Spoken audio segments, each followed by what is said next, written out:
안녕하세요. 김호준입니다. 모두 예상대로 황교안 대행은 특검 연정을 거부했습니다. 예상치 못한 것은 그 이유입니다. 황 대행이 특검 연정을 거부하며 내놓은 이유는 충분한 시간이 보장돼 특검의 목적과 취지를 달성했다는 겁니다. 재벌 수사는 삼성 이외에 시작도 못했고 최순실은 묵비권만 행사다 갔으며 대통령은 아예 만나지도 못했습니다. 부족한 수사는 중앙지검이 있게 하면 된다는 논리도 말이 안 됩니다. 목적을 달성했으면 부족한 수사가 없어야죠. 특히 국정 안정을 위해 특검을 종료했다는 대목은 우습기까지 합니다. 수사를 하다 말면 국정이 안정됩니까? 국정이 안정이 되는 게 아니라 범죄 혐의자들 안심이 되겠죠. 권력의 눈치를 보지 않고 죄값만 따지는 특검은 헌정사상 처음입니다. 이런 특검을 이대로 끝낼 수는 없습니다. 김호준 생각이었습니다. 자, 시사인의 김은지입니다.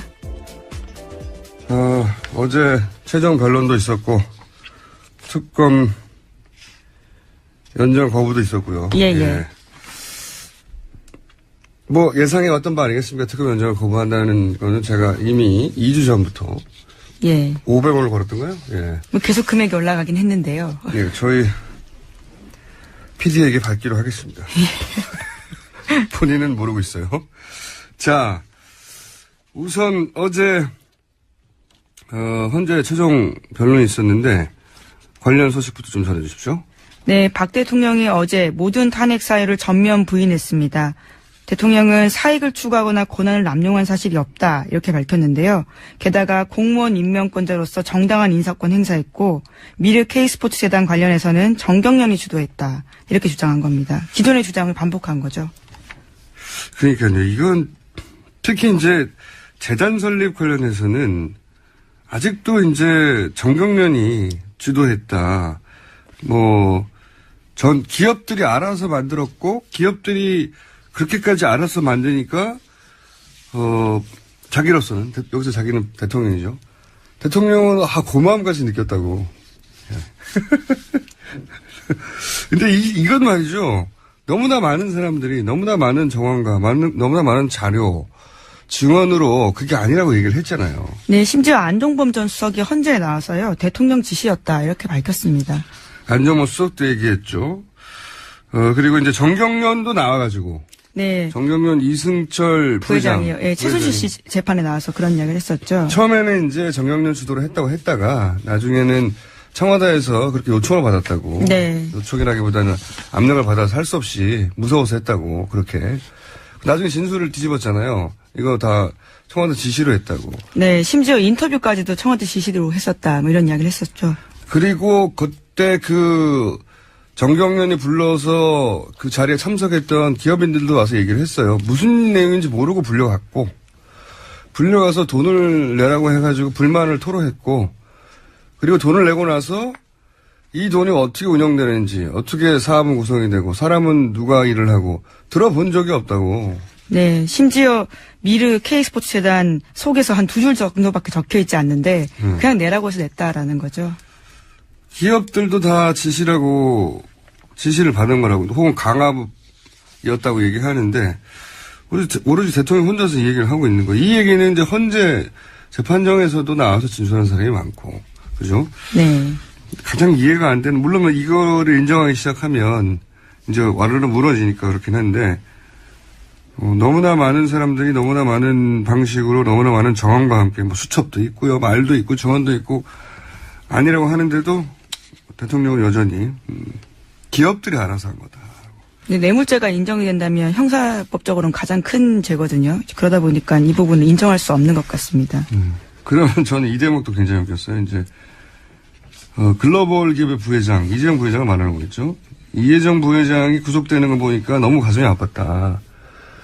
이 대목이 왜 재밌냐면 파하하 저는 웃었던데 예를 들어서 지금 이재용 부회장이 영장 심사 받을 때 친박단체들이 그 앞에 몰려가가지고 막 응원했잖아요. 성조기 흔들면서. 네, 태극기와 성조기를 흔들었었죠. 성조기를 흔드는 것도 웃겼지만 저는 이재용 부회장을 친박단체에 가서 응원하는 게 너무 이상했어요. 논리적으로. 왜냐하면 이재용 부회장 삼성의 입장은 박근혜 대통령이 자기들을 협박했다는 취지거든요. 네, 강요당한 피해자다라는 거죠. 그러니까 삼성의 주장, 이재용 부회장의 주장의 핵심은 아니 박근혜 대통령이 자기들 협박해가지고 협박범이죠. 예. 예, 그 논리면.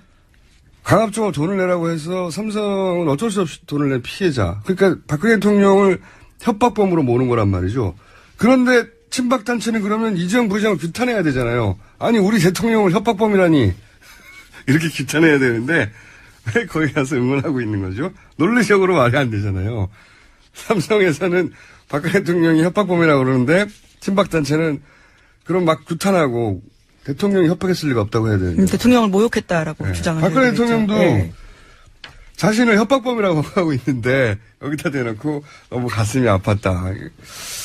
지나친 인류애다 라는 생각도 들고 이게 논리적으로 말이 안 돼요. 논리적으로. 이 구도가. 친박단체는 규탄해야죠. 삼성 이재용 부회장은. 근데 친박단체는 응원하고 대통령도 부회장에 대해서 안타까워하고. 이게 앞뒤가 안 맞는 겁니다. 그러나 그렇게 주장하고 있다. 네. 그리고 현재 재판장에서 대통령 변호인단들이 화제가 된 게 한두 번은 아니지만 최후 진술도 화제가 됐어요. 그죠? 네, 어제도 마찬가지였는데요. 이왕좌왕 사분오열한 모습 보였습니다. 이정미 재판관이요. 마지막으로 대표 대리인 외에도 진술할 분 있냐 이렇게 변호인들한테 물었거든요. 그러니까 6, 7명이 대리인단 손들었다라고 합니다. 이게 그러니까 이제 내용에 관해서는 기사가 많았는데 이건 내용하고 상관없이 순서를 정하면서 자기들끼리 싸운 내용이 있어요. 저는 이게 가장 웃겼어요.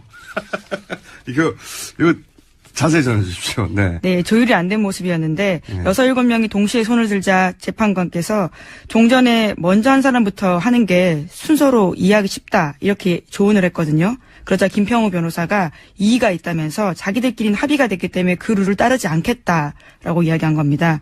정작 이중환 변호사가 또 거기에 대해서 반박을 한 건데요. 합의가 되지 않았다라는 이야기를 하면서요. 재판장님 말씀대로 하겠다. 이렇게 이야기를 하자요. 또다시 김평우 변호사가. 헷갈려. 예. 제가 정리할게요. 한마디로 말해서, 이정미 재판관이 진행을 하면서, 자, 이제 대표 대리인단이 먼저 했단 말이죠. 그럼 나머지, 여기는 10명이나 되니까. 예, 17명, 20명 가까이 됩니다. 예, 10명이 넘으니까. 예. 진술할 분이 또 있냐? 그랬더니 이제 막 서로 손을 들었어요. 네. 동시에. 그러니까 재판관이 너무 많으니까, 이때까지 쭉, 왜냐면 중간에 들어오신 분들도 있고, 맨 마지막에 들어온 분들도 있으니까. 종전부터 변론을 해오신 분들이 먼저를 해달라. 왜냐면 그게 이제 그 논리가 자기들이 재판관의 입장에서 익숙하니까 그 논리부터 이제 듣고 지나가려고 하는 건데, 그러자 이제 그 김평우 변호인이 아니다.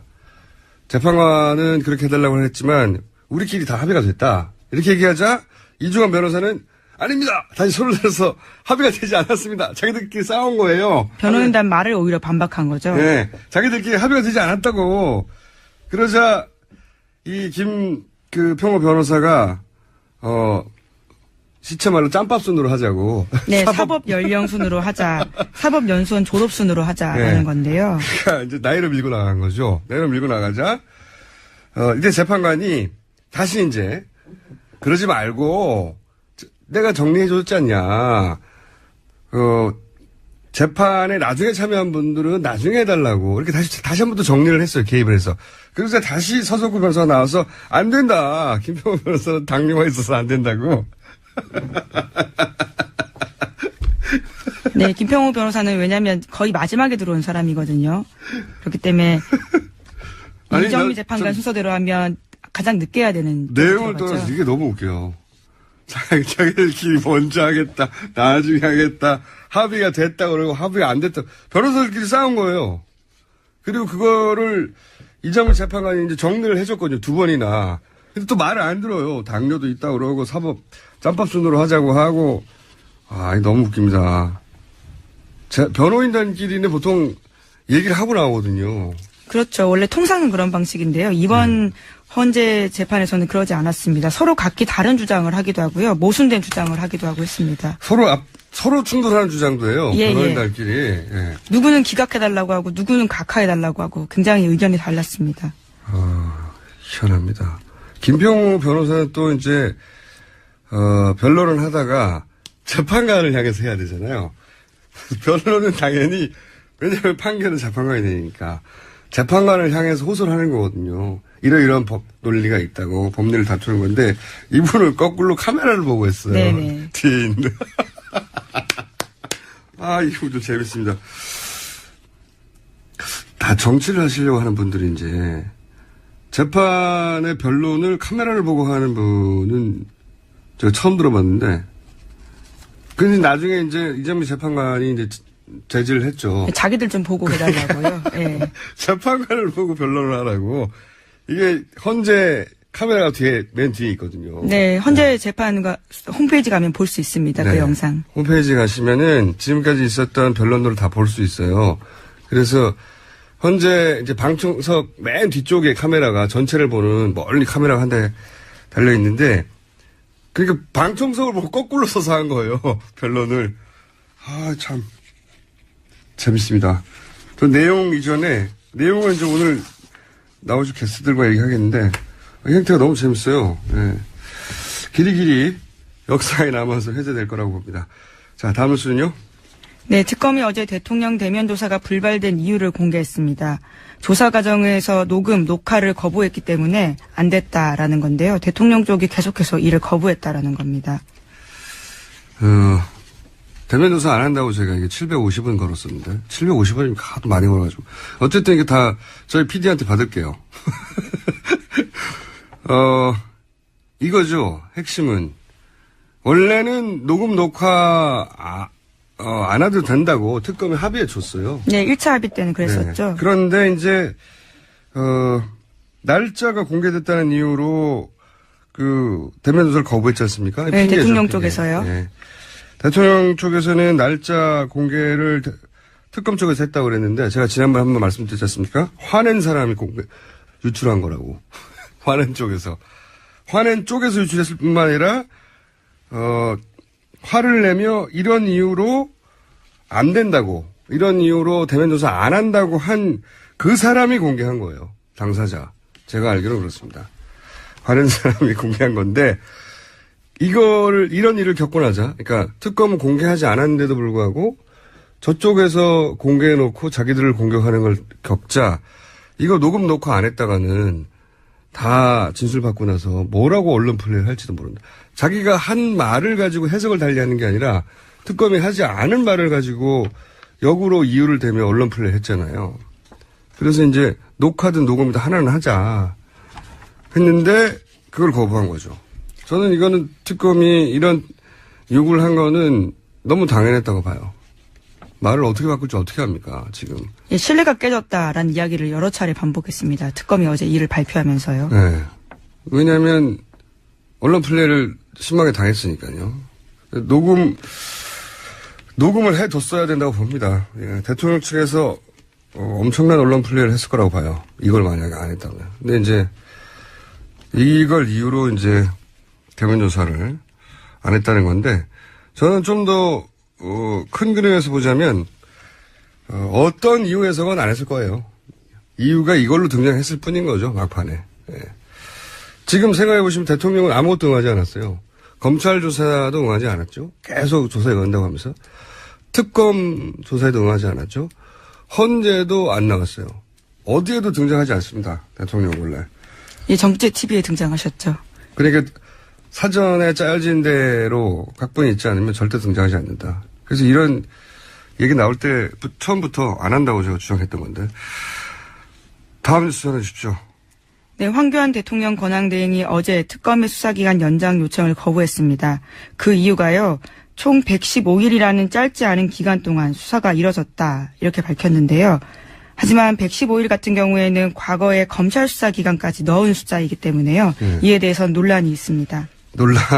논란이 있는 게 아니고, 이거는 정확하게 우리가 일상적으로는 얍삽하다고 표현하는데요. 특별한 시사적 용어가 생각이 안 나네요. 아니, 뻔히 알면서 70일이라는 건 특검 기간이 앞에 검찰이 수사한 기간을 여기다가 산입한 거죠, 산입. 알면서 이러는 거거든요. 예. 특검을 연장할지 말지를 얘기하는데 왜 특검 이전에 검찰 조사 기간을 여기다 집어넣어가지고 115일이라고 주장합니까? 특검은 70일이었는데. 다른 편 생각나세요? 전 얍사바다 말고는 생각 안 나는데. 이렇게 하면 안 되죠. 이렇게 115일이라고 하면은 이미 뭐 인상으로는 굉장히 길게 한 것 같잖아요. 뻔히 알면서 이러는 거죠, 일부러. 예. 그 제일 저는 말이 안 되는 논리가 조기 대선을 치르면 이 특검 영향을 미칠 수 있기 때문에. 예, 그런 이야기를 하고 있죠. 이 논리대로면 검찰 수사도 하지 말아야 되는 거예요. 예. 그렇죠. 이후에 검찰 수사도 멈춰야 된다는 논리로까지 갈 수 있는 말입니다. 그리고 이제 조기 대선을 치를 경우에 특검이 불리한 영향을 미친다는 거 아니겠습니까? 그런 뉘앙스로 보이죠. 그렇죠. 예. 어디에 불리한 영향을 미치냐면은 자유한국당에 미치겠죠. 거꾸로 선거에 영향을 주려는 거죠. 특검은 특검을 조사할 뿐인데 그게 자유한국당에 불리함이 안 된다고 하는 게 정치적인 거죠, 이게. 거꾸로. 하여튼 어쨌든 거부는 할 거라고 예상하고 있었지만 이런 이유를 댈 거라고는 제가 생각 못했어요. 예. 충분히 조사되었다. 충분히 조사되었으면은 다 끝났어야죠. 예, 하지만 정유라 씨 수사는 아예 하지도 못했고요. 덴마크에 계속 있어서요. 하지도 못한 게 너무 많죠. 사실. 예. 예. 나머지 재벌그룹 수사도 아예 못했습니다. 알겠습니다. 자, 다음 뉴스. 어제는 대부분 이 뉴스가 넘쳐나가지고, 그죠? 네네. 또 어떤 뉴스가 있습니까? 네, 이영선 행정관에 대한 구속영장이 기각됐습니다. 법원에서는요, 구속의 사유와 필요성, 상당성을 인정하기 어렵다, 이렇게 밝혔습니다.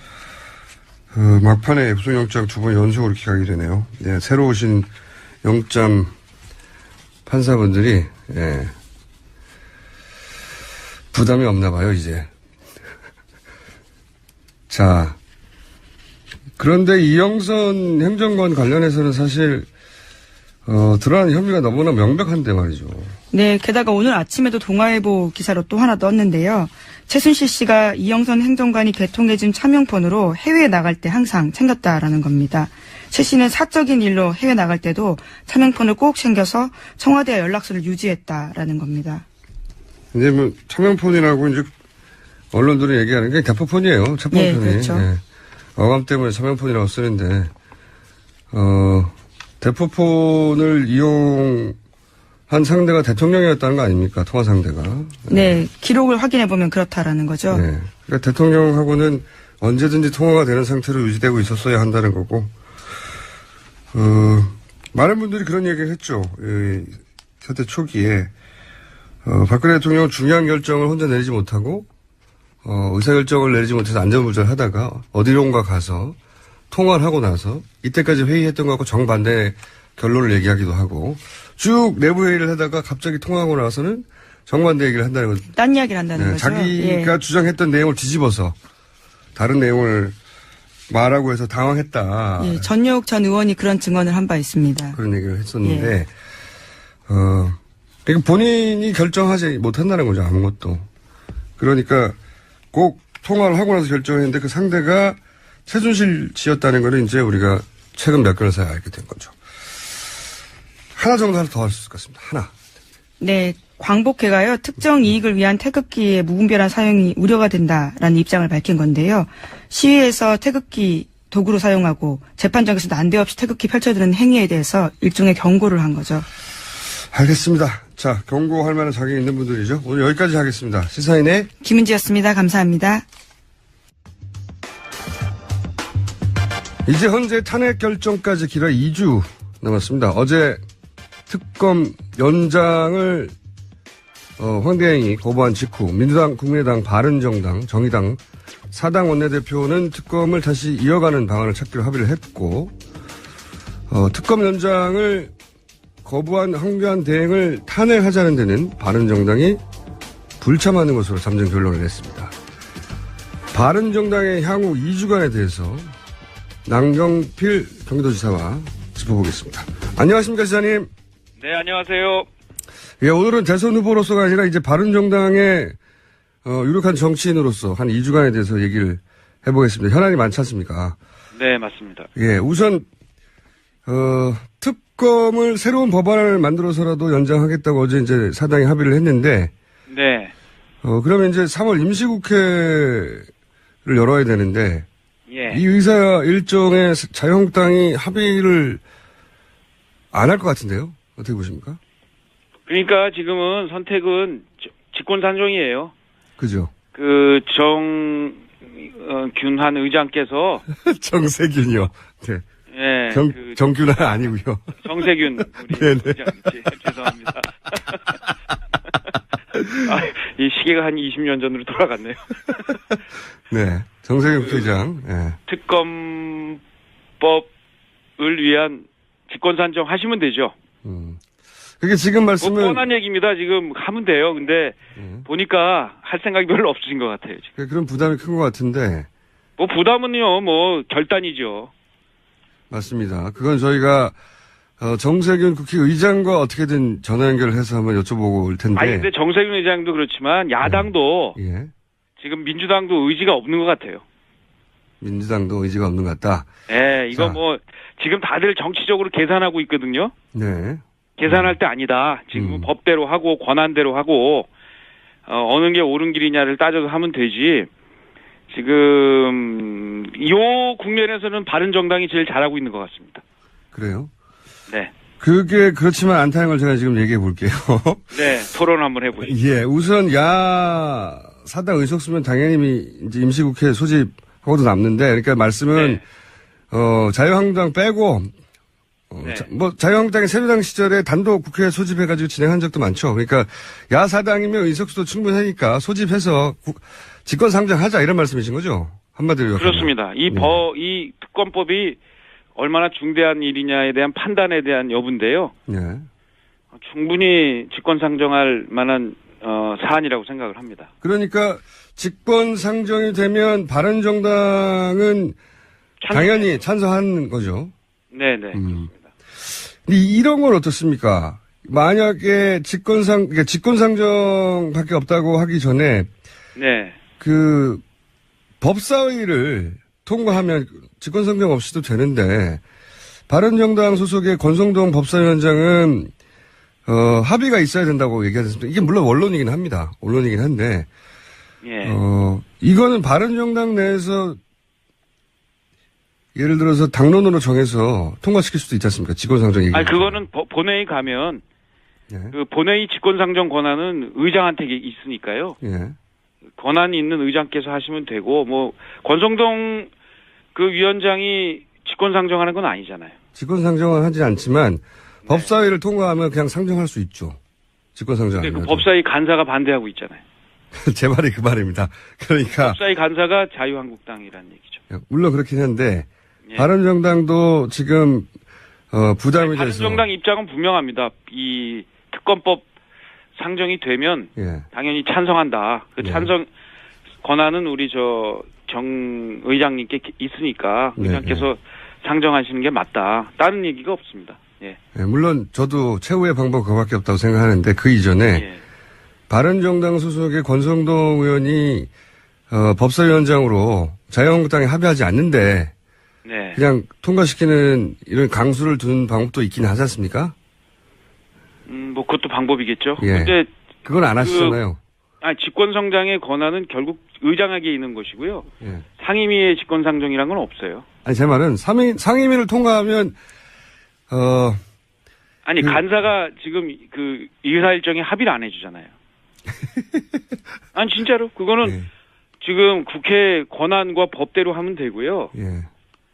저는 그것이 지금 다 왜 본회의까지 갈 거를 생각하고 특검법 예를 들면 지금 180일 걸리는 패스트트랙까지 생각하는 이유가 결국은 이 김진태 간사가 동의를 안 하기 때문에 그런 거잖아요. 예, 물론 맞습니다. 그러니까 예. 법사위를 통과하지 못하는 것도 자유한국당이 동의해주지 않아서고요. 자유한국당 간사가. 예. 자유한국당이 동의를 안 해줘도 할 수 있는 방법은 본회의 직권상정이라는 거죠. 그렇죠. 근데 이제 직권상정을 정 의장이 망설이는 것도 원내대표들이 합의를 안 했기 때문에, 못했기 때문에 자유한국당이 동의를 안 해줘서. 그러니까 자유한국당이 동의를 안 해줘서 못하고 있는 이유는 자유한국당이 동의를 안 해줬기 때문이라는 이유를 대는 것은 법사위나 직권상정을 하지 않는, 국회의장이나 마찬가지라는 말씀을 제가 드린 건데, 이와간. 네. 최종적으로는 국회의장이 직권상정하는 카드밖에 남지 않았다는 거고요. 그죠? 네, 그렇습니다. 그리고 직권상정이라도 해서 통과시켜야 된다는 입장이신 거고. 그렇습니다. 예. 그러면 이제 바른정당이 단체로 정세균 국회의장 찾아가서 직권상정하라고 퍼포먼스도 하고 그럴 필요도 있지 않습니까? 왜냐면. 네, 그렇게 말씀드릴게요. 그 좋은 말씀이네요. 네. 알겠습니다. 그러면. 왜냐면 바른정당은 지금 그런 선명한 입장 표명이 필요한 때에 갔거든요. 아니, 선명한 입장 표명 어제 그 정병국 대표가 저한테 전화를 해서 어떻게 하면 좋겠냐고 또 상의를 해서 분명히 그렇게 하자. 직권상정까지를 포함해서 그 특검법은 새로 만들고. 예. 황교안 총리 탄핵은 그것도 뭐 정서에는 뭐 맞을 수 있지만 법으로는 안 맞다. 그러니까 우리는 정도로 가자. 이렇게 말씀을 드렸어요. 근데 여기서 다시 한번 또 헷갈리거든요. 직권상정해서라도 특검을 이어가야 한다는 바른정당이 이제 그런 특검을 종료시킨 황교안 대행의 탄핵에는 또 반대 혹은 불참하거든요. 그건요, 이거예요. 네. 법대로 하자는 겁니다. 뭐냐? 지금 우리가 그 탄핵을 가결시킨 것도 우리 헌법 체계에 있는 거고, 또 이 헌재가 탄핵을 이제 뭐 인용할지 부결시킬지 모르겠지만 인용할 거라고 믿습니다만 그것도 법 체제 안에 자신의 권한이고, 황교안 총리가 근데 연장을 안 시킨 거는 법 위반이 아니에요. 법을 위반하지 않았는데 탄핵할 수는 없거든요. 박근혜 대통령은 우리가 지금 헌법을 위반했다고 생각하기 때문에 탄핵을 지금 주장한 거고, 그렇다고 황교안 총리가 특검 연장 안 한 것을 잘못했죠. 그렇지만 법 위반을 한 건 아니잖아요. 근데 그렇게 해석하기도 하고 다른 해석도 있습니다. 법적으로. 그러니까 이게 이제 해석하죠? 그건 좀 이해가 안 되는데. 그거는 저도 법률가는 아니어서 법률가한테 법대로 하면 되는데요. 지금 법과 정치적 주장을 막 섞어서 하는데, 예를 들면 탄핵하자고 법 주장은 할 수 있어요. 그렇지만 탄핵에 황교안 총리가 과연 법을 어겨서 탄핵의 소지인지 아닌지는 분명히 법률가들한테 물어보면 금방 압니다. 저도 법률가한테 물어봤는데요. 그러니까 뭐냐면 소지가 된대요. 그러니까요. 왜냐하면 특검이 수사 목적을 달성했는지 안 했는지 판단은 수사를 하는 특검이 하는 거고요. 그런 해석이 있습니다. 그러니까 수사 내용을 모르는 황교안 대행이 수사 목적을 달성했다고 판단을 해서 종료시켜버리면 안 된다. 왜냐하면 이거는 특검이 필요하다고 요청을 하면 대통령은 별도의 판단을 하지 않고 승인을 해주는 걸로 이 문건을 해석을 해야 한다. 아니 근데 과거에도 지금 특검법 연장 안 한 경우가 많았는데 특검이 요청을 3번 해도 있습니다. 근데 그러면 그동안 계속 탄핵을 했어야죠. 아니죠. 그때는 이게 그것도 또 특검이 필요하니까 연장 요청을 했을 거 아니에요. 아니 그거는 어떻게 다르냐면 이번에는 특검이 수사하는 대상이 대통령이지 않습니까? 그러니까 대통령이 자신을 수사하는 거를 중지시켜 버릴 수 있는 게 있으니까. 아니 이번엔 대통령이 아니잖아요. 권한대행이 연장을. 그러니까 애초에 이 문구가 만들어질 때 저희하고 둘 다 법도 잘 모르면서 다툴 일은 아닐 것 같긴 한데요. 왜 제가 법을 몰라요? 난 법 잘 알아요. 난 국회의원 5번이나 했는데 국회의원 안 해보셨잖아요. 국회의원만 법을 잘 아는 건 아니지 않습니까? 여하간. 그런데 이 부분은 제가 어제 공부를 좀 했는데 이거를 법 위반이라고 해가지고 탄핵을 하는 식의 정치적 해법으로 가지 말고 할 수 있는 권한대로 새 특검법 만들면 돼요. 그게 서로 간에 주장하는 바가 충돌할 때는 법 정신에 충실해서 가고 자기 권한대로 가면 우리 헌법이 그런 걸 잘 만들어 놨거든요. 다른 해석도 있다는 말씀을 제가 드리는 거고요. 근데 제 생각엔 특검법을 빨리 새로 만드는 게 훨씬 낫다는 겁니다. 탄핵을 황교안 총리 탄핵한다고 그래서 특검이 연장되는 게 아니잖아요. 그렇긴 하죠. 그렇긴 한데 우리가 원하는 건 진실 규명이지. 지금 황교안 총리를 또 내쫓지 않은 자가 그거는 본질이 아니라는 거예요. 본질은 특검을 연장해서 새로 임명을 해가지고 빨리 진실 규명을 하는데 그게 지금 걸림돌이 되니까 우리 의장님 이름이 자꾸만 생각 안 나네. 의장님께서 직권상정해서 하는 것 이거 다 자기 권한대로 하면 되는 거라니까요. 알겠습니다. 근데 그게 이제 기소행위라고 법률적으로 좀 어려운 용어라서 저도 그냥 대충만 이해했는데 다르게 해석할 수도 있다. 그러니까 그 여지도 한번 살펴보시고요. 알겠습니다. 네. 왜 제가 이런 말 계속 드리냐면 바른정당이 여태까지 이제 지지율이 한참 높을 때에 비해서 한 3분의 1, 심지어는 4분의 1까지 떨어진 적도 있는데 네. 그런 이유 중에 하나가 이런 사안이 있을 때 명쾌한 입장을 세우면서 하다가 발을 빼버린 경우가 여러 번 있어요. 이번엔 명쾌하던데요? 이번엔 명쾌해요. 우리가 네.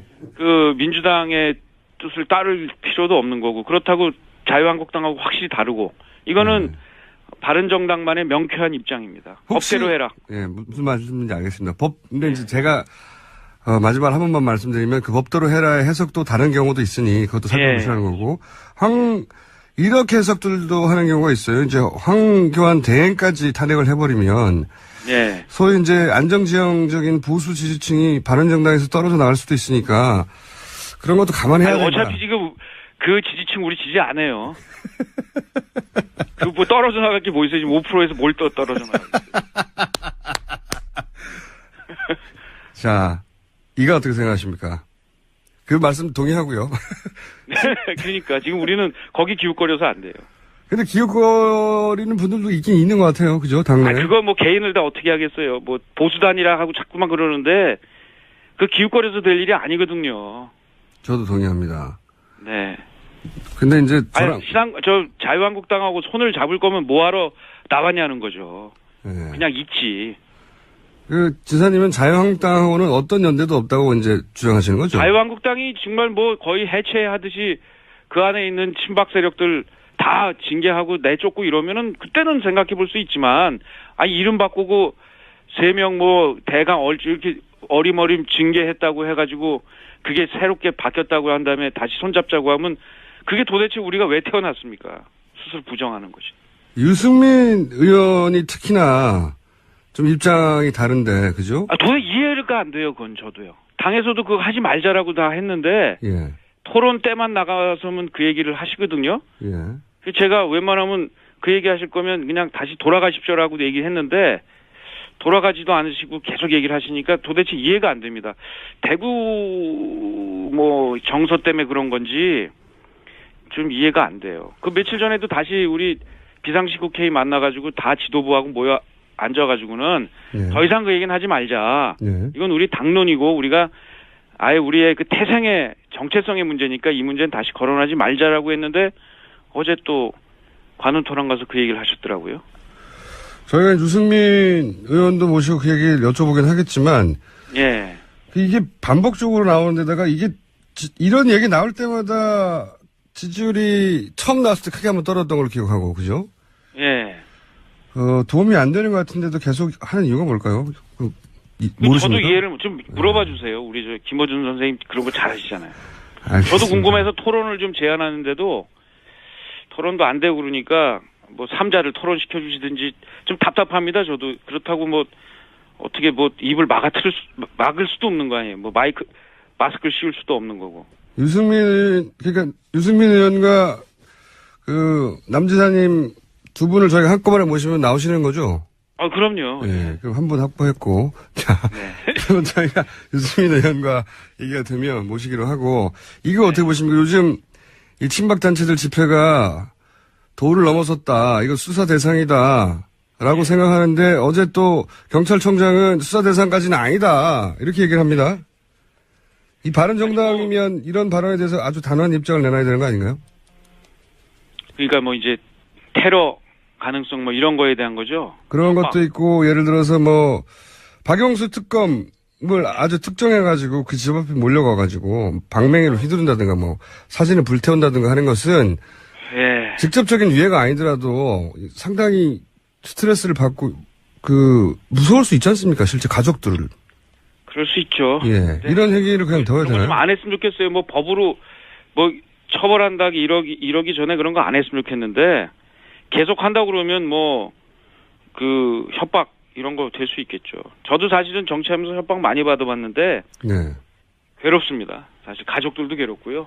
그렇죠. 정치인들이 어쩔 수 없다. 누가 몽둥이 들고 서 있다는 제보도 많이 듣고 했는데 사실 무섭죠. 저보다는 가족들에 대한 위해 이런 것들은 그건 테러 집단이나 하는 짓이기 때문에 그런 거 필요하다면 처벌해야죠. 정치인들은 뭐 어쩔 수 없는 면이 있지만 박영수 특검은 정치인도 아니지 않습니까? 더군다나 지금 정치인은 왜 어쩔 수가 없어요. 정치인도 가족들이 인권이 있죠. 아니 제 말은 정치인들의 숙명 같은 부분이 있긴 한데 예. 지금 검사를 위협하는 거거든요, 이게. 맞습니다. 예. 이건 수사를 방해하는 행위고요. 잘못된 행위죠. 정말 그거는 그런 얘기를 계속해서 한다면 예. 그건 뭐 당연히 범법 행위죠. 자, 가짜뉴스 역시 이게 수사 대상 아닙니까? 맞습니다. 예. 이런 거 제가 보기엔 바른정당에 치고 나와서 가짜뉴스. 말씀이네요. 예. 예.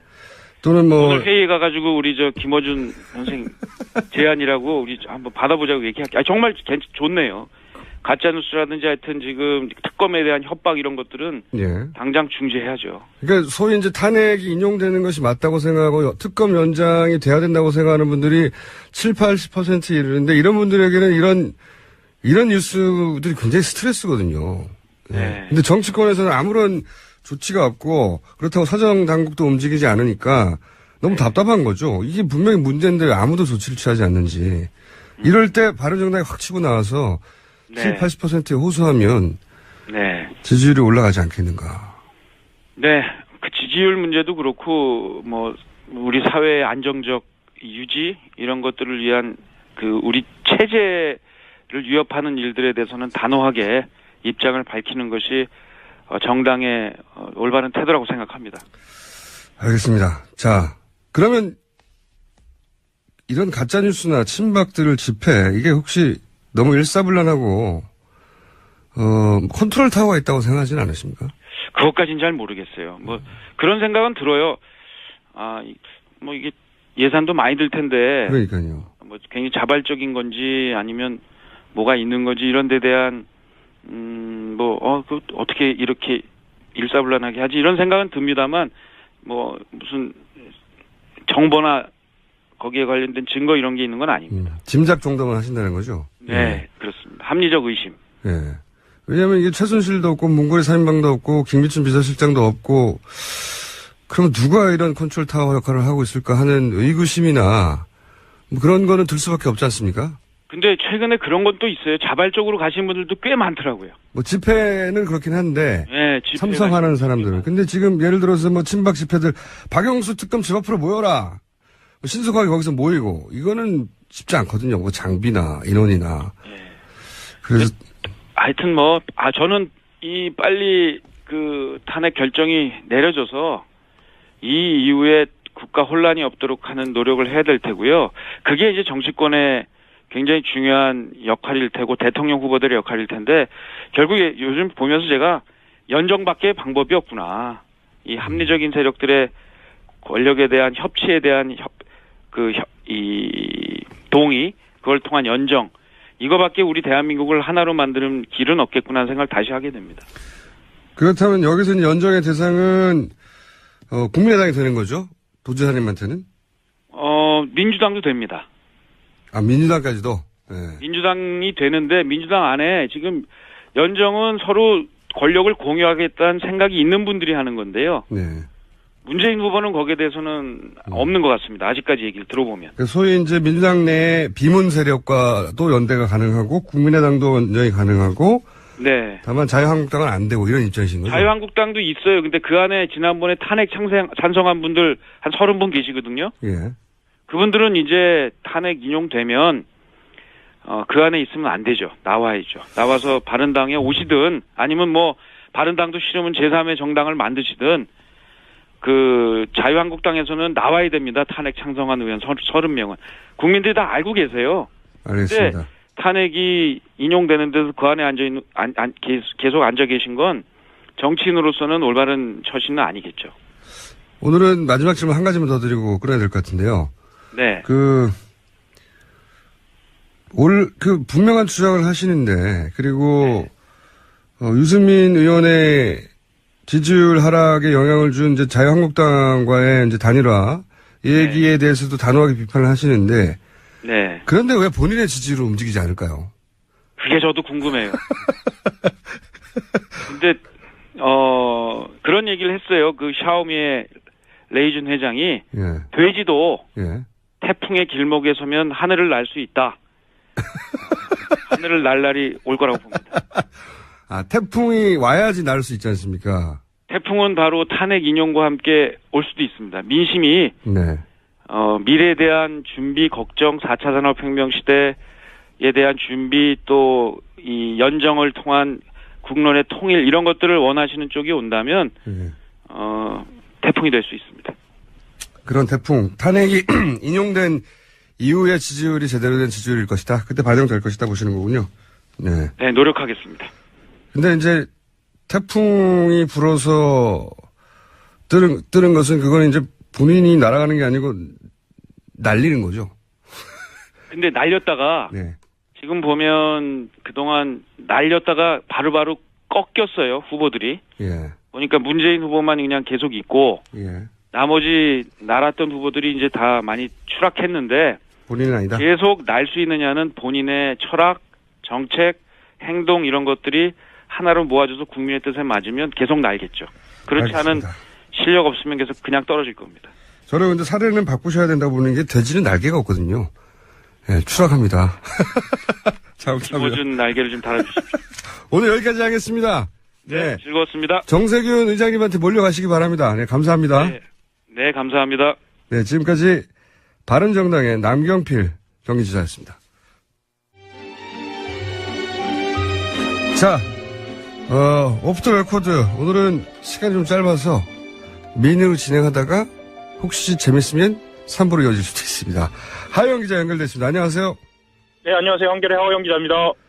자, 안희정 캠프의 마크맨으로서, 최근에 이제 지지율이 하락하고 있잖아요. 네. 예. 내부 분위기를 일단 총평해주세요. 어떻습니까? 일단 밝다고 할 수는 없는데요. 예. 그 내부에서는 그 여론조사와 현장 분위기는 좀 다르다. 일단 이렇게 이야기를 하고 있고요. 그게 다르다는 게 무슨 얘기죠? 그러니까 현장 분위기를 보면 여론조사가 주춤하는 것보다는 여전히 바람을 타고 있다. 아하. 이렇게 이야기를 하죠. 특히나 이제 핵심적으로 경선에서 중요한 지역인 호남. 그리고 본인의 지지 기반인 충청 지역에서는 여전히 굳건하다. 라고 이야기는 하고 있습니다. 다만 좀 더 속을 들여다보면 실제로 메시지의 조정은 있어야 하는 거 아니냐. 이런 이야기는 좀 하고 있고요. 그게 이제 그 지지율이 뭐 20%대였다가 뭐 18%대였다, 막 2% 정도 전체적으로 차이 나는 거 가지고는 사실은 그 사람들을 만나서는 감지할 수가 없죠. 예. 그 정도 그렇죠. 차이는. 예. 그래서 그냥 그 느낌인 것 같고, 그죠? 과학적인 데이터가 아니라. 근데 지금 각종 여론조사에서 지속적인 상승세였다가 이게 정체 내지는 하락 국면에 들어간 것만은 사실이거든요. 확실한. 사실이죠. 확실한 데이터로 입증이 되는 건데, 지금 이제 기자들 향해서 자신있게 얘기하는 거 말고 내부 실제 분위기 있지 않습니까? 이게 따로따로 만나서 얘기할 때. 그렇죠. 걱정이, 요체가 뭡니까? 이렇습니다. 그러니까, 정권을 잡은 이후에 본인의 비전에 대해서 이야기를 했다라는 겁니다. 그렇죠. 말씀드리자면 대연정이라든가 아니면 사드 배치의 신중한 태도는 여러 가지 그 국제적인 문제라든가 아니면 국내 정치적인 상황을 고려해서 정권을 잡은 이후의 비전, 본인이 안정된 이미지, 안정된 태도를 갖고 있다는 걸 얘기를 했단 말입니다. 그런데 지금 현재 상황에 대해서는 본인도 분명하게 이 국정농단의 책임을 져야 그 박근혜 대통령에 대한 책임을 묻는 것이 가능하다라고 생각은 하고 있거든요. 근데 그런 것들이 제대로 전달되지 않았다라는 거예요. 그것에 대해서 전략 수정이 좀 필요하다. 안 그러면 지지율이 좀 심각해질 수도 있다. 이런 내부 분위기도 있죠. 특히나 호남에서는 실제로 아까 제가 애초에 말씀드린 캠프에서 인지하고 있는 여전히 현장 분위기는 좋다. 이거 말고요. 제가 호남에 좀 연락을 해보면 그쪽에서는 이래요. 그러니까 안희정 캠프 관계자들을 좀 만나면 지지를 하겠다라는 의사를 표명하고 문재인 전 대표 캠프 쪽을 만나도 그렇게 이야기를 하는 경우들이 있어요.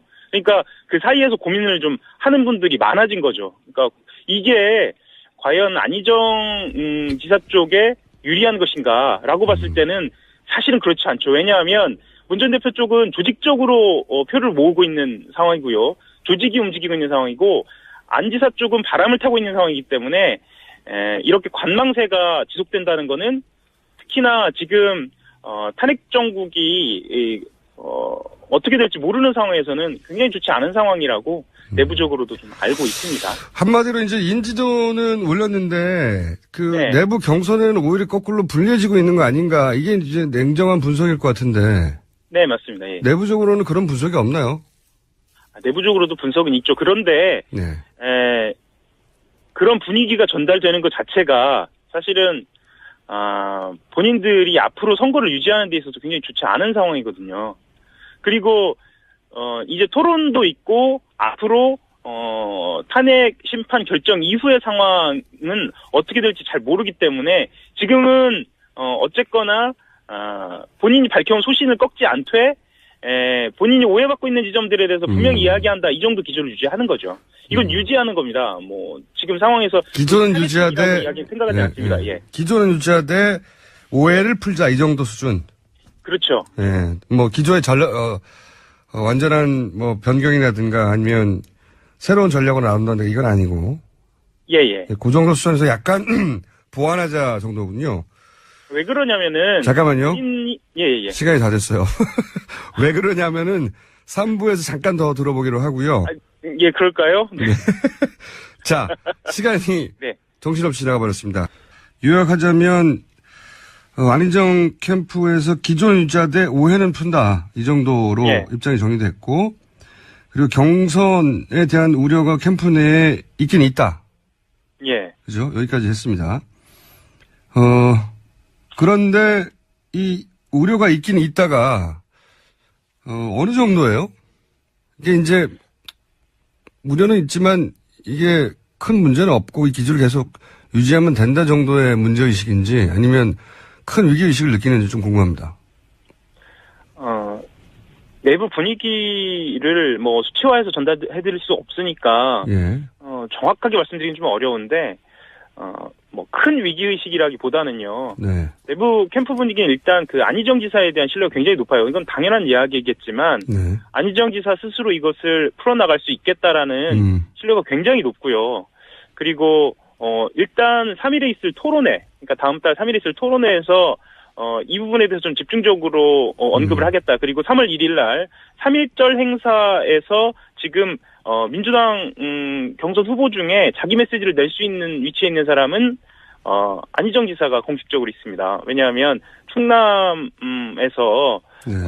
그 3.1절 행사를 할 때 또 3.1절에 맞는, 그리고 자기의 정견에 맞는 그 메시지를 낼 수 있기 때문에 이 두 번의 모멘텀으로 좀 메시지에서는 조금 그 오해를 풀 수 있지 않을까라는 그런 생각을 갖고 있어요. 제가 아까 말씀드리다 말았던 부분은 어떤 부분이냐면요. 그 중도층을 공략하고자 했던 그 중도통합 전략의 소신에 대한 이야기였는데요. 예. 그것에 대해서 직접적이고 본질적인 수정이 있으면 지금까지 불었던 바람이 급속도로 잦아들 우려가 있거든요. 그리고 그건 그렇죠. 예. 그래서 전략 수정은 하지 않겠다. 그리고 이것은 소신이다라고 계속 밀어붙이고 있는 상황이고요. 이것은 또 단순히 안희정 지사의 고민만은 아니고요. 민주당의 고민이기도 합니다. 민주당도 지금 사상 최고치, 근래에 50% 가까이 간 적이 있었는지는 잘 모르겠습니다만 어쨌거나 없어요. 사상 최고치를 기록한 것은 안희정 지사의 공이 크거든요. 그리고 그렇죠. 외연 확대, 지금, 한마디로 말하면. 예, 맞습니다. 그리고 지금 선거인단으로 유입된 분들의 상당수가 물론 과학적으로 분석되고 있지는 않습니다만 각 지역별로 따져보면 중도층도 상당히 들어오고 있다라는 그런 분위기가 있거든요. 그렇다고 한다면 지금 민주당의 고민이기도 합니다. 지금 어떤 식으로 안희정 지사의 포지셔닝이 될 것인가, 그리고 민주당은 또 어떻게 당 전략을 구사할 것인가에 대한 같은 고민 선상이 있다고 보여집니다. 알겠습니다. 한 가지만 더 여쭤볼게요. 네.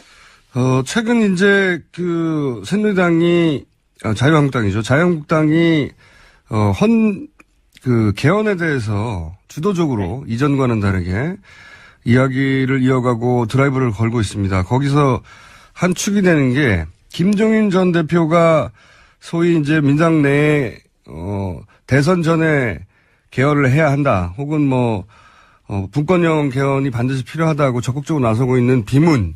이 비문의 수장격으로 그 언론에서 계속 주목을 받고 있는 김종인 전 대표가 과연 안희정 캠프와 함께 할 것인가 말 것인가 굉장히 중요한 이 전체 대선판에서의 요소로 바라보고 있는데 김종인 전 대표가 안희정 캠프하고 일정 정도 교감이 있는 건 사실인 것 같은데 이게 어느 정도 소위 아예 합류한다, 탈당한다 등등 이야기는 많습니다. 근데 캠프 내에서 취재를 해보면 그 김종인 전 대표와의 거리라고 할까요? 혹은 연대라고 할까요? 어느 정도입니까?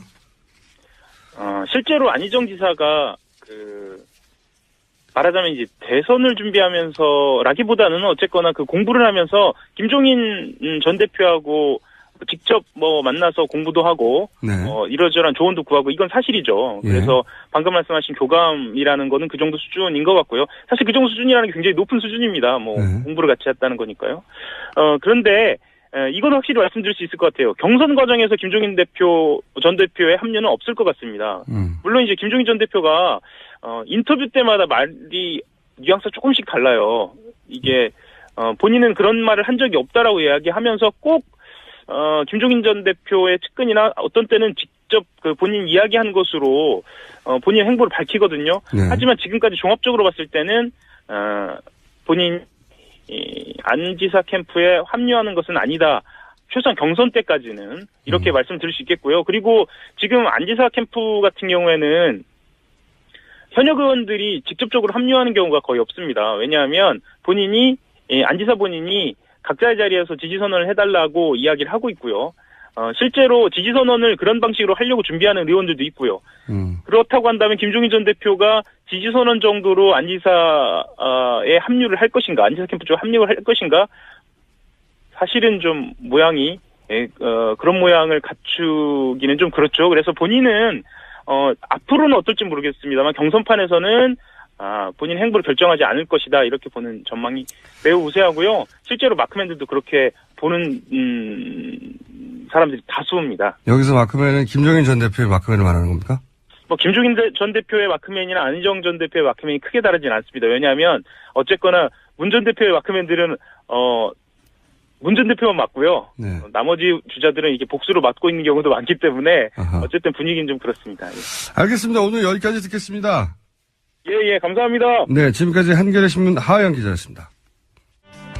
자, 이번에는 자유한국당 입장을 좀 들어보겠습니다. 황교안 대행의 특검 연장 거부, 그리고 새로운 특검법, 황교안 대행 탄핵, 헌재 연결, 현안이 많습니다. 짚어보기로 하겠는데, 자유한국당에 입당하자마자 지난 15일 대선 출마를 선언하신 분이죠.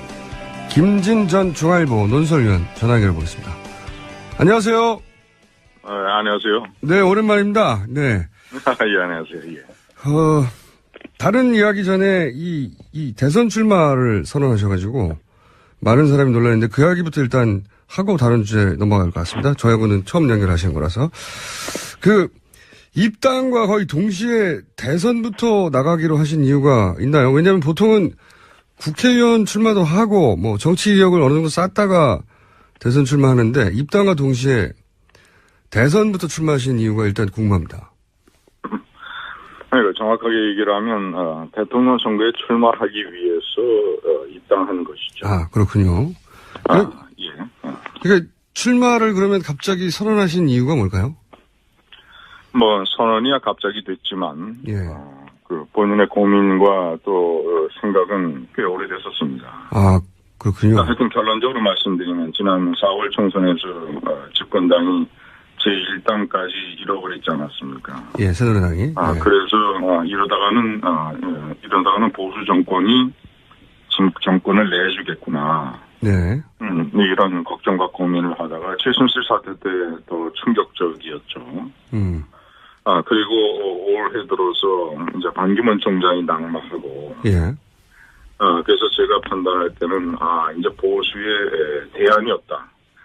그러니까 좌파 정권의 집권을 막고 보수 정권의 재집권을 위해서 맨 앞에 나서서 새로운 깃발로 활약할 수 있는 인물 대안이 없는 상황에서 내가 대안이 돼야 되겠다. 그런 결심을 하게 된 것입니다. 알겠습니다.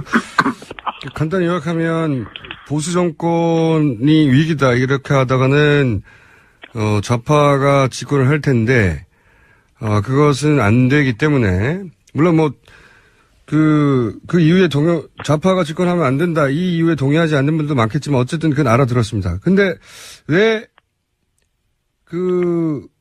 본인이 하필 대통령이 돼야 되는 거죠? 정치인이 많지 않습니까? 그러니까 우파가 집권해야 된다 그건 알겠는데 그게 왜 김진이어야 하느냐 이 대목을 좀 설명해 주십시오. 근데 이번에 굉장히 보수 입장에서 봤을 때는 비상시국입니다. 그러니까 좌파 정권을 막고 자유한국당의 정권을 다시 한번 달라고 유권자에게 호소하기 위해서는 저기 의원님 아까 따각따각 소리가 들리는데 혹시 핸드폰 이어폰으로 쓰십니까? 아닙니다. 지금은 어떻습니까? 좋습니다. 예, 말씀해 주십시오. 예. 네. 이어폰은 안 쓰고 있고요. 그리고 여하튼 다시 한번 정권 달라고 호소하기 위해서는 이 보수가 잘못된 거. 예. 예를 들면 무능하고 부실한 거, 그리고 최순실 사태의 잘못, 기타 이 패거리 의식, 그리고 패권주의 이 다툼, 이런 보수의 잘못을 대대적으로 기억을 해서. 예. 새로운 보수를 유권자 앞에 내놔야 되는데. 새로운 보수. 그런 개혁 작업은 과거의 잘못된 정치에 깊숙이 연관되어 있는, 예를 들면 다선 의원이라든가 또 여러 번 출마를 한 사람이라든가 하여튼 현재의 보수 정치권에서 중요한 역할을 담당하고 있는 사람들, 기존의 정치인들은 현실적으로 그런 개혁 작업을 할 수가 없습니다. 과거 잘못에 대한 책임도 있을 뿐더러 또는 현실적으로 여러 가지 이렇게 얽힌 게 많기 때문에 예. 아니 어쨌거나 탄핵 소추 사태나 이런 것들이 기존 정치의 실패를 증명하는 거 아닙니까? 예. 그러면 기존의 이 잘못된 과거 정치로부터 100% 자유로운 새 인물. 예.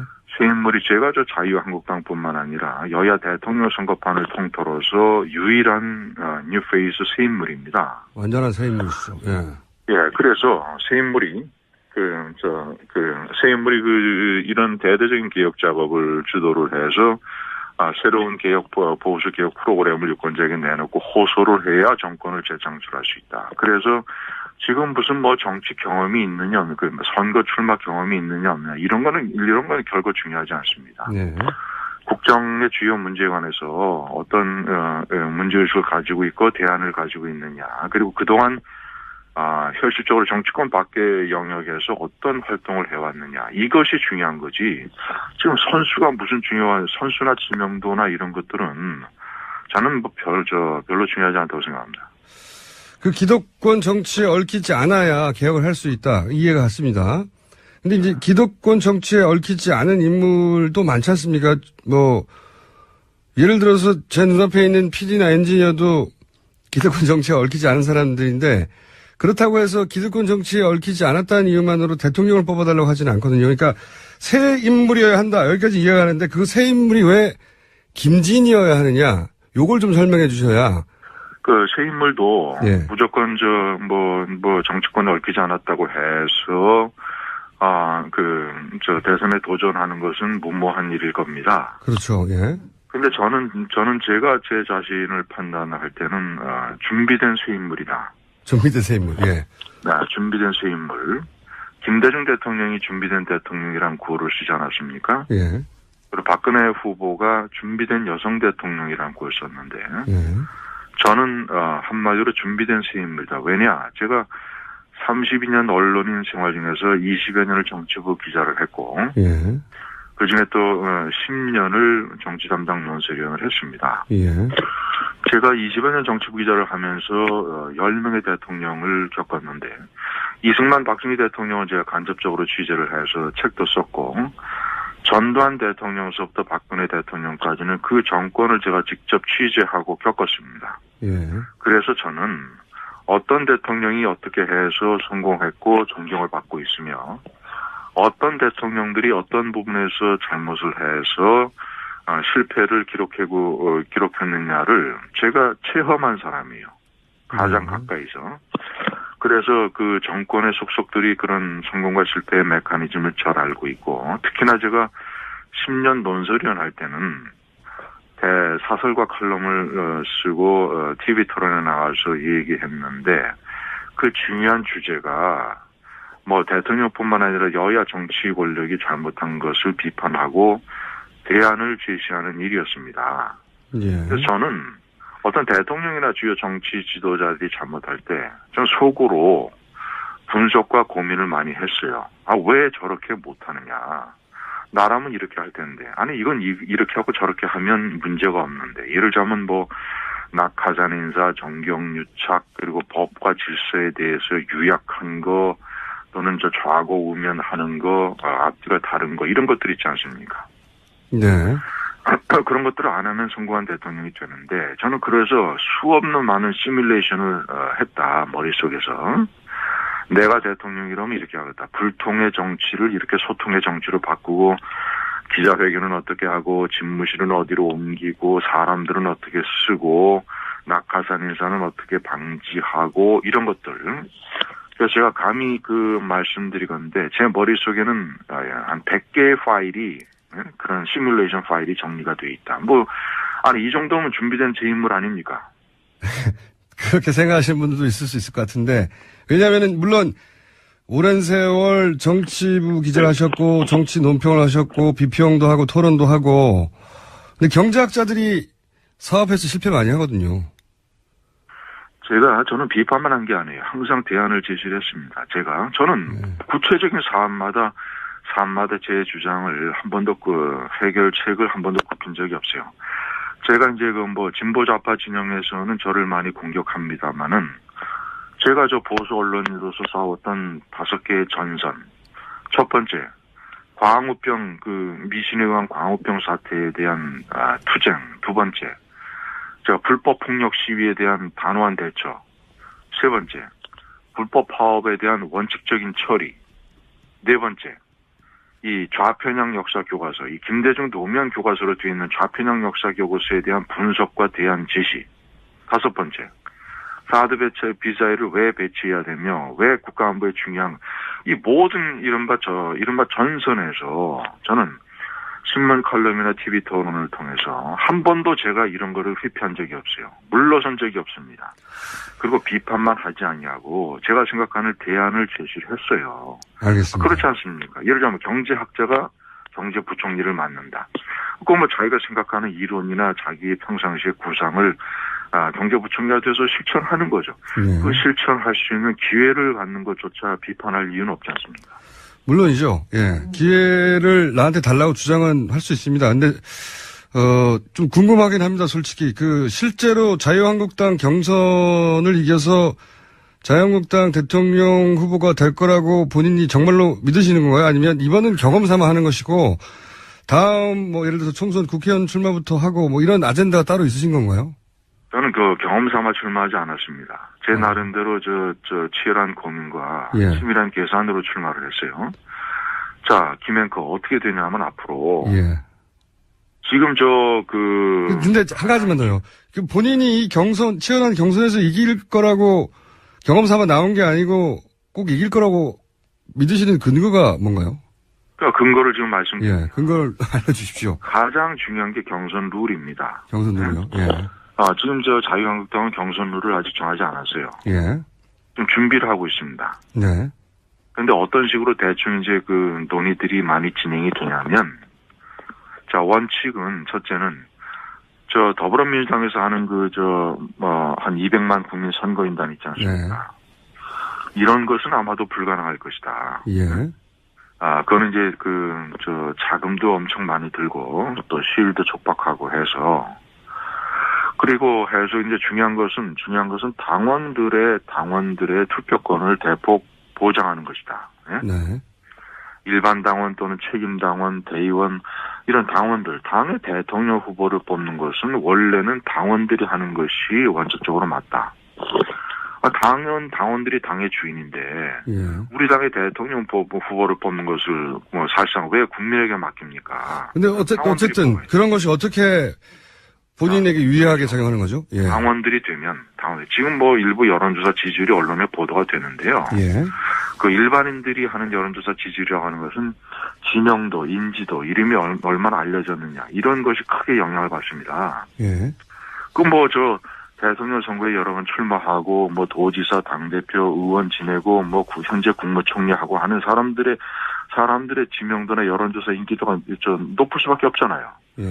저는 TV 토론에 뭐 자주 나왔습니다만은 그 정도는 한계가 있는 것이고. 그런데 문제는 뭐냐면 예. 국민들을 상대로 하는 여론조사를 하는 게 아니라 당원들을 상대로 하는 투표로 하게 된다면 예. 자유한국당의 당원들은 거의 저를 다 알아요. 네. 그리고 저에 대해서 관심이 많습니다. 그동안에 10년 활동을 통해서. 예.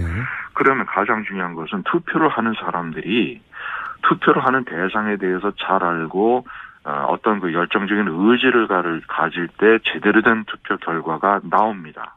그러면 지금 저까지 출마 선언한 사람이 4사람인데 앞으로 홍준표 경남지사, 김관영 경북지사, 뭐 현재 그렇게 해서 선언을 하면 6명입니다. 김문수 전 지사까지 하면 7명. 뭐 한두 명 더 한다고 해도 뭐 7, 8명이 되는데 그런 사람들을 놓고 당원들이 투표를 할 때 김앤커 한번 생각해 보십시오. 김앤커가 당원이라면 네. 어떤 기준을 가지고 투표하겠습니까? 어떤 기준을 가지고. 예를 들어서 자기가 속한 지구당의 뭐 국회의원이나 당협위원장이 저 사람 좋으니까 저 사람 찍으라고 한다고 찍겠어요? 그리고 저 사람은 여러 번 출마했으니까, 그리고 저 사람은 총리니까, 그리고 저 사람은 현행 도지사니까 그런 기준으로 김앤커가 당원이라면 찍겠습니까? 그런 기준으로 찍지는 않겠지만 그렇다고 토론회에 많이 나왔다거나 언론사의 간부였다고 찍지도 않을 것 같은데요. 아니, 그런 이유로 찍는 게 아니라 당원들은 어떤 이유로 찍느냐. 어떤 사람이 그동안의 경력에서 이 보수적인 가치를 지키기 위해서 일을 했고, 그리고 어떤 사람이 우리 당의 대통령 후보가 돼야 본선에서 이겨서 좌파 정권을 막을 수 있겠느냐. 본선 경쟁력을 중요하게 생각할 거 아닙니까? 그러니까 본선 경쟁력이 본인이 높다고 주장하시는 거의 핵심을 말씀해 주셔야 사람들이 설득이 될 것 같은데. 그러니까요. 제가 같은 질문 계속 드리는 건데. 예. 제 얘기가 아니라 당원들 얘기입니다. 아, 당원들이요? 당원들이 말이죠. 우선은 첫째는 보수의 개혁 보수의 이미지가 있어야 된다. 그러려면 새 인물이어야 된다. 새 인물. 그런데 새 인물이라고 해서 무슨 정치권에 몸담지 않았던 뭐 연예인이나 학자 이런 사람이 아니라 하여튼 10년 동안 정치를 공부한 사람. 그리고 10년 동안 아까 제가 말씀드린 5개의 전선에서 본인의 투쟁을 증명했던 사람. 그리고 이 새 인물이 아까도 이런 비상시국의 정치판에서는요, 항상 난세에는 새 인물을 사람들이 대망합니다. 알겠습니다. 그러면. 자, 저희가 아무래도 한 번 더 연결해야 될 것 같습니다. 사실은 현안들 여쭤보려고 그랬는데, 예, 출마 선언을 하신 분이라서 그 얘기를 하다 보니까 이야기 길어졌어요. 오늘은 그 현안에 대해서 한 가지만 여쭤보고, 저희가 조만간 다시 한번 연결하겠습니다. 예, 하실 얘기가 많으신 것 같으니까, 이거 한 가지만 여쭤볼게요. 박근혜 가장 중요한 핵심인 것 같아서 박근혜 대통령이 탄핵되어야 합니까? 아니면 탄핵 사유가 안 되는 겁니까? 저의 입장은 저는 헌법재판소의 결정을 기다린다는 겁니다. 예, 물론 그렇긴 한데. 왜냐? 예. 국회가 탄핵 소추한 이유가 헌법 위반 5개, 법률 위반 8개입니다. 예. 사안 하나하나마다 별도로 기소를 해서 재판을 해도 사실관계를 명확하게 규명하기가 굉장히 복잡한 사건이에요. 예. 그런 사건을, 예를 들자면, 헌법재판관들도 2달 넘게 심리를 해서 결정을 할 수 있는 사안을, 어떤 현재 근거로 제가 교통방송, 청취자께, 이거는 이래서 이래야 되고 저건 저래서 되고 저래야 된다라는 거 얘기할 수 있는 근거가 저는 솔직히 부족하다. 그래서 저는 헌법재판소의 결정을 기다린다는 입장입니다. 너무 복잡한 사안이어서 헌재 판결에 어떤 결과가 나와도 승복하겠다 이런 입장이신 거군요. 말하자면. 그건 당연히 우리 사회가 승복해야 되는 거죠. 예, 승복은 승복인데 본인만의 결론은 없으십니까? 이게 탄핵할 만한 사유도 아니다? 저는 그런 결론을 내릴 만큼 예. 13개의 사안에 대해서 지금 정보가 없어요. 사실관계가. 정치를 20년 사실관계를 이상. 모르는데 사실관계를 모르는데 어떤 판단을 내립니까? 오랜 세월 정치를 분석하셨던 분으로서는 입장이 있을 수 있지 않습니까? 아니, 입장과 어떤 어떤 선호도, 입장, 감정, 이런 것 가지고 얘기하기는 너무 중대한 문제 아닙니까? 우선 저는 언론이 가장 중요하게 생각하는 것은 사실관계입니다, 사실관계. 그 사실관계에 대한 내 정확한 진위를 제가 모르기 때문에 내가 헌법재판소나 검사나 변호인이라면 얘기할 수 있겠지만, 그거를 자세한 내용을 모르는데 어떻게 얘기합니까? 알겠습니다. 시간이 아쉬운데요. 저희가 조만간 꼭 연결할 테니까 나머지 입장을 그때 들어보기로 하고요. 출마 변도 더 들어봐야 되겠네요. 예. 그리고. 예. 박근혜 대통령 탄핵에 관해서는 헌재 판결을 수용한다. 예. 어떤 결과이든. 예. 여보세요? 예, 오늘은 여기까지 하겠습니다. 다시 연결하겠습니다. 감사합니다. 네, 감사합니다. 예, 감사합니다. 예. 네, 지금까지 김진 전 중앙일보 논설위원이었습니다. 자, 오늘 평상시하고 비슷한 분량의 문자가 왔었는데요. 김진 전 논설위원 인터뷰를 시작한 직후로 갑자기 문자가 간만에 폭발했습니다. 네. 예, 반응이 좋으시네요. 예. 반응이 좋다기보단 반응이 많으시네요. 자, 노원구에 있는 지구촌 노래방에 갔다가 노래방의 사장님이 노래를 안 듣고 뉴스 공장을 듣고 있는 것을 발견했다고 합니다. 네. 그렇죠. 네. 모든 노래를 신청하면 뉴스 공장에 나오는 것으로 세팅을 바꿔주세요. 일자별로 쭉 해가지고. 지구촌 노래방 사장님. 예. 기계 세팅을 그렇게 좀 해주십시오. 아니, 노래방에 뉴스 공장을 들을 수 있는 번호를 새로 매겨야 되는 게 아닌가 하는 생각이 갑자기 드네요. 예. 노래방에 가서 다른 사람 노래가 아니라 그걸 듣고 싶은 사람도 있을 수 있지 않습니까? 네, 전국에 있는 노래방 사장님, 뉴스 공장 편을 따로 만들어주세요. 네. 자, 헌법재판소에 방청하셨던 분이 문자를 보셨네요. 네. 예전에는 기각을 그렇게 주장을 했었는데 어제는 유독 각하를 주장하는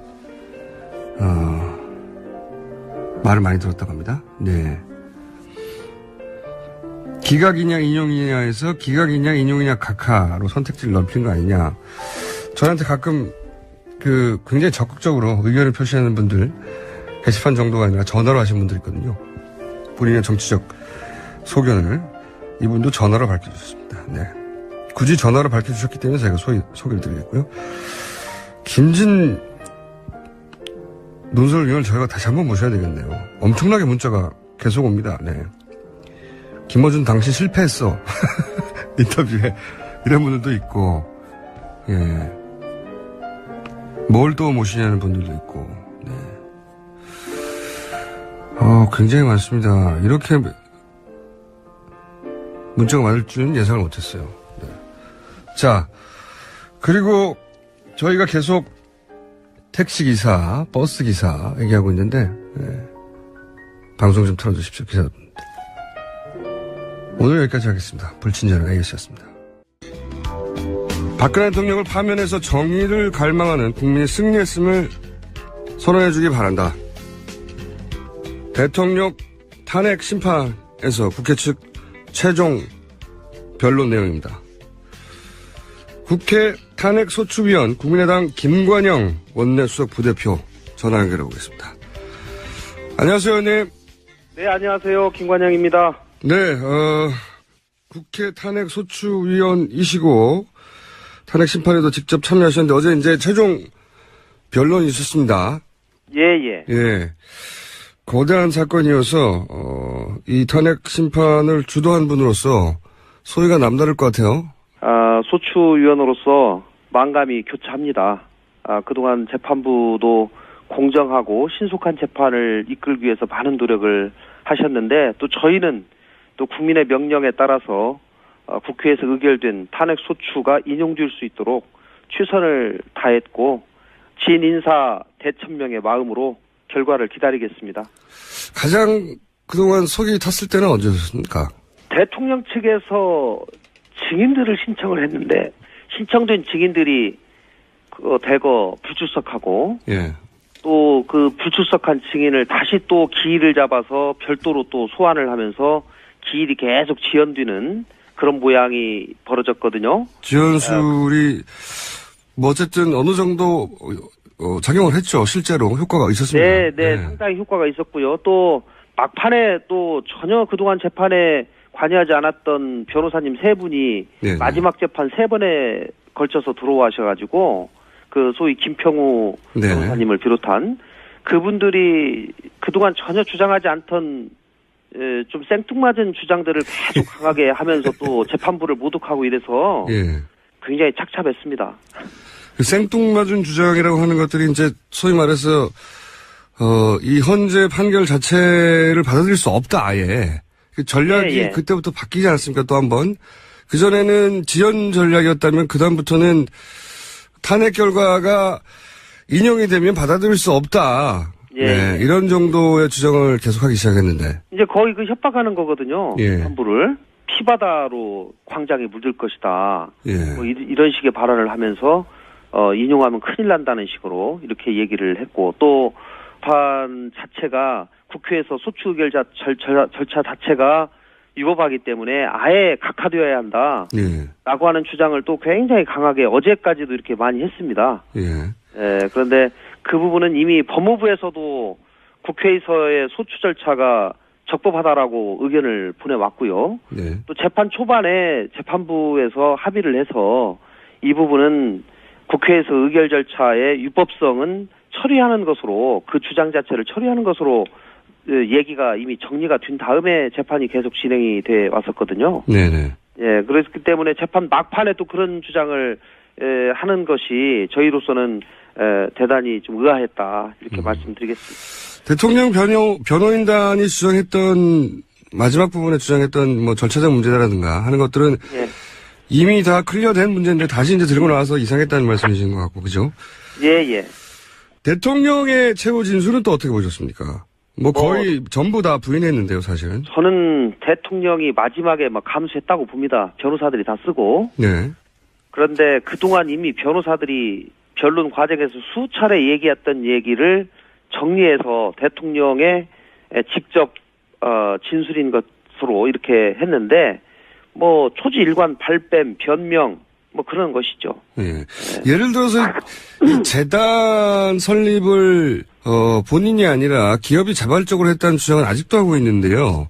예. 그런데 이 대목은 사실 안종범 수석이나 또는 뭐 기업의 관계자들이나 아니면 전경련 관계자나 일관되게 헌재에 나와서 이것은 대통령의 지시였다라고 이야기를 했지 않습니까?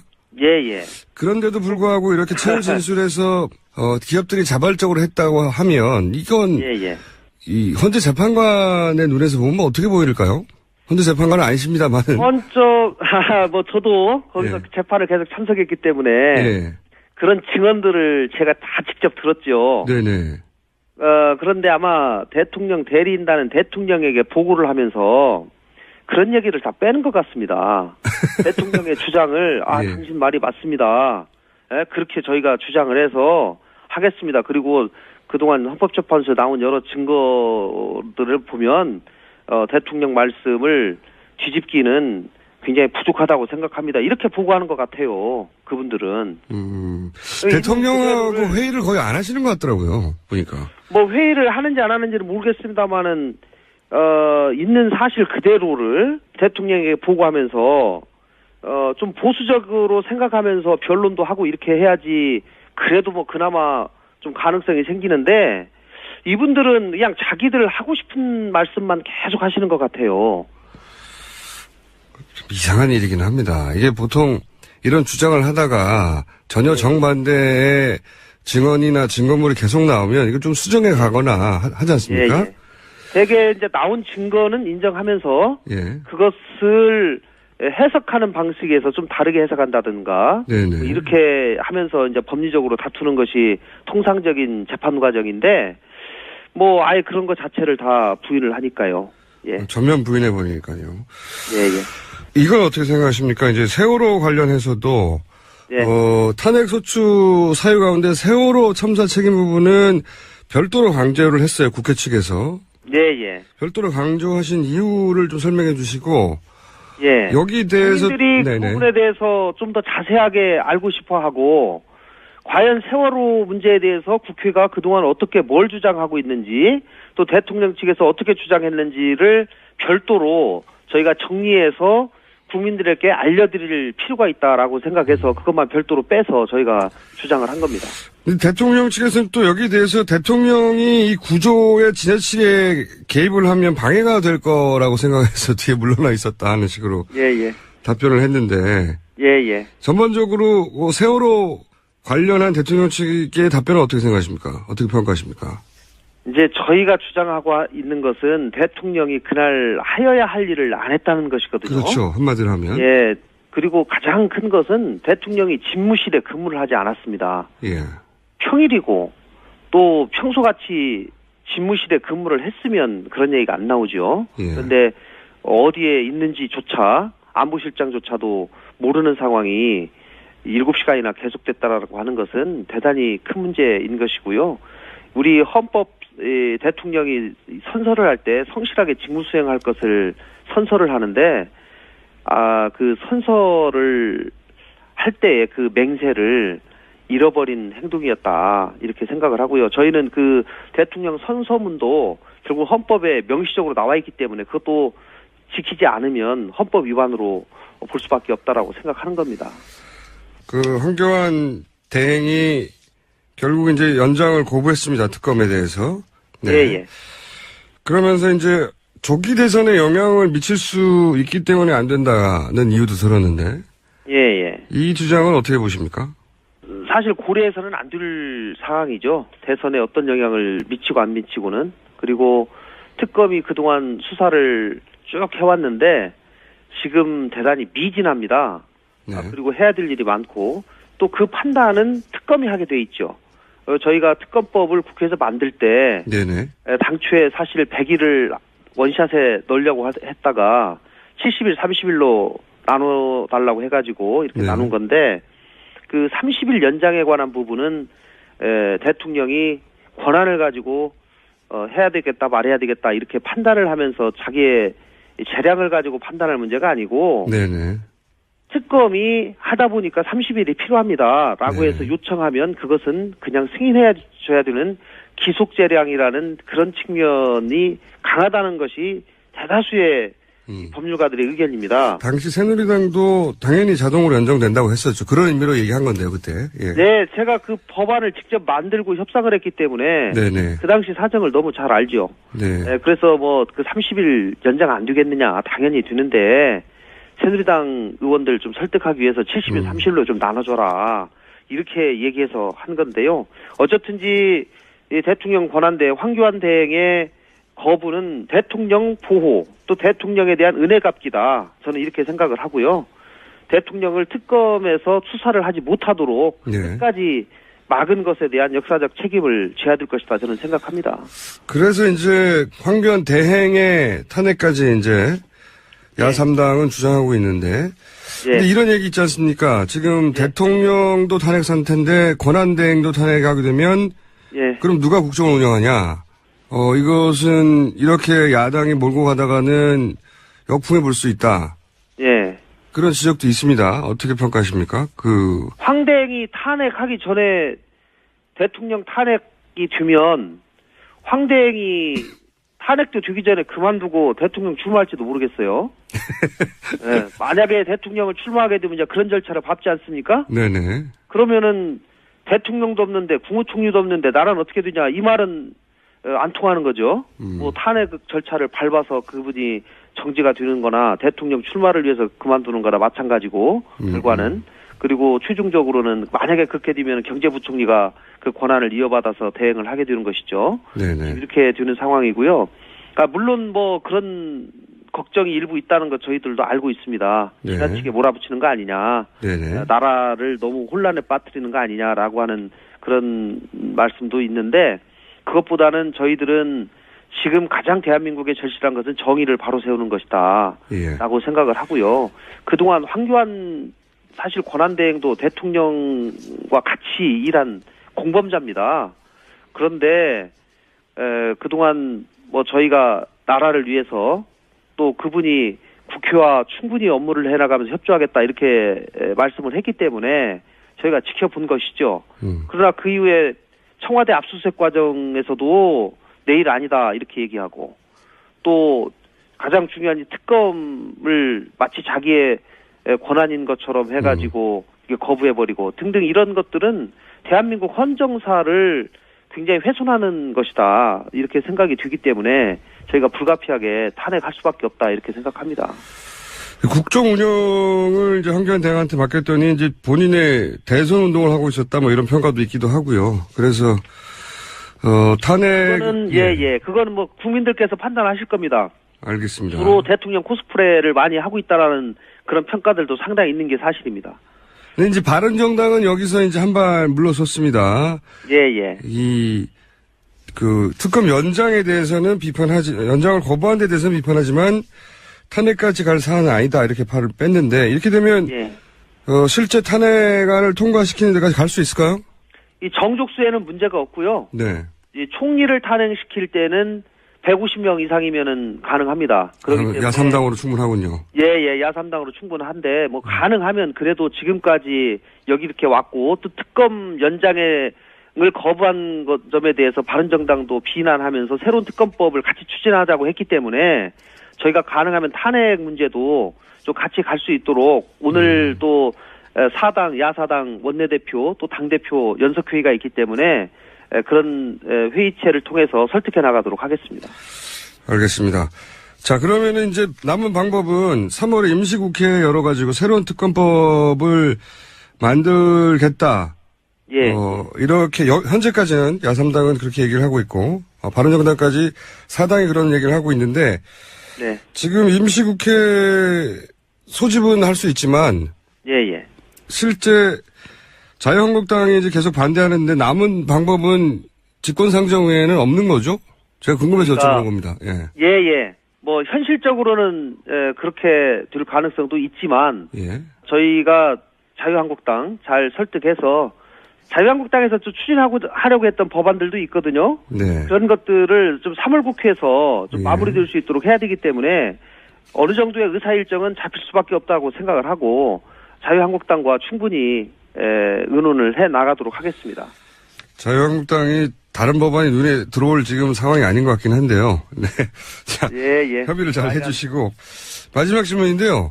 왜 이제 세간에 두 사람은 탄핵 기각을 내심 정한 것 같고 뭐 추가적으로 탄핵 기각을 설득하고 있고 뭐 이런 식 이야기가 한 달여 전부터 있었지 않습니까? 그래서 이제 걱정도 많이들 했는데 어떻게 보십니까? 제가 이제 재판을 저도 한 10년 해봤는데요. 결론을 말씀드리면 저는 인용될 것이라고 생각합니다. 그동안에 이미 충분히 25명의 증언, 또 이미 제출된 검찰 수사 기록, 또 증거 이런 것들에 종합적으로 비춰봤을 때 이것은 상식과 비상식의 문제다.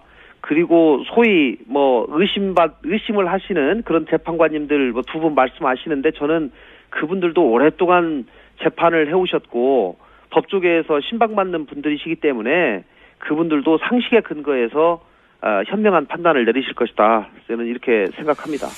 알겠습니다. 오늘 말씀 여기까지 듣겠습니다. 감사합니다. 고맙습니다. 네, 지금까지 국민의당 김관영 원내수석 부대표였습니다. 네, 김진 전 논술위원 인터뷰에 대한 반응이 아주 많습니다. 문재인 전 대표 출연 이후 거의 최다. 그리고 검색어가 양포탈에 올라와 있네요. 오늘 인터뷰를 듣고 어떤 분이 본인은 심시티 10년 했는데 본인도 출마하겠다고 하는 반응이 제가 뽑은 장원입니다. 네, 오늘 여기까지 하겠습니다. 김어준이었습니다. 내일 다시 뵙겠습니다. 안녕.